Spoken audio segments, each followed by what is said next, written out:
sports or exercise or diet? Okay. So ngayon sir, nakikita niyo naman siguro medyo ano, no, hirap ako diyan. Pero ano talaga, nagba-bike ako. Na-stop lang ngayon kasi nga may baby kami. Hirap na hirap kami sa baby kasi puyat, pagod.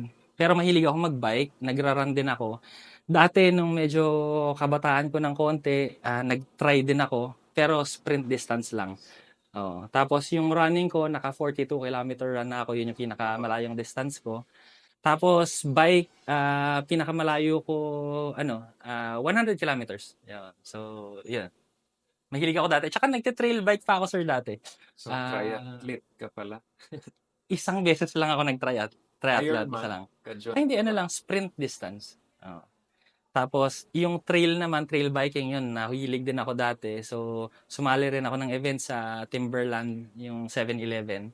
Yun. So, masaya eh, masaya. Pag nagkaroon ng time, yun yung babalikan ko talaga. Talagang babalik talaga ako doon. Papayat ka.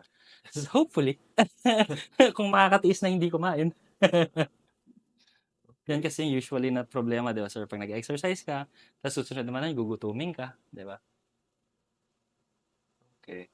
Pero sa food, wala kang special diets na try dati. Di ba, Ah, uso ngayon IF, wala. fasting, ganun.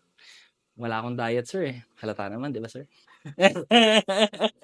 Kain lang. Kain lang. Kain Ano, lang, kain lang. balanse lang. Nagle-less lang ako, sir, sa ano, sa beef. Pag sa bahay, hindi kami kumakain ng beef kasi medyo mataas yung uric acid ko. Pagka nag-beef ako, gout yung susunod eh. So, masakit.